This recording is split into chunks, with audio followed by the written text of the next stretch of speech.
আমরা ননদের বাড়িতে গিয়েছিলাম, আর গিয়ে এই ছোট্ট পাখিটা গিয়ে দেখি ওনাদের খাঁচায় বন্দি, আর দেখেই মনটা ভালো হয়ে গিয়েছে। বাজিগর পাখিটা, আর খুব সুন্দর করে খাচ্ছে, রাইফা খাওয়াচ্ছে হাত দিয়ে।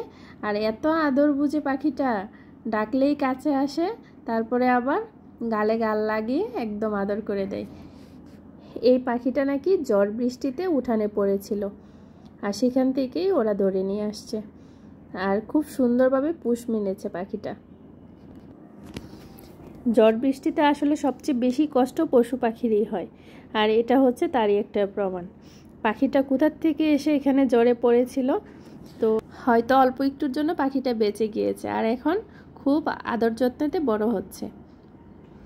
আর এই খাবারটা পাখি এত সুন্দর করে খাচ্ছে, দানাগুলো থেকে খুব সুন্দর করে খোসাটা ছাড়িয়ে ছাড়িয়ে খাচ্ছে, পরিষ্কার করে খাচ্ছে। তো এই জিনিসটা দেখে আমার এত ভালো লাগতেছিল যে পাখি কিভাবে বুঝে যে এটা পরিষ্কার করে খেতে হবে, আর হাত দিলে হাতের মধ্যে উঠে। অনেক কিউট পাখিটা, সুন্দর আছে মাশাল্লাহ। এই সুন্দর পাখিটা কিন্তু বাজিগর। আমিও বাসায় পাখি আনবো, অনেক দিন যাবতই ভাবতেছিলাম যে পাখি আনবো।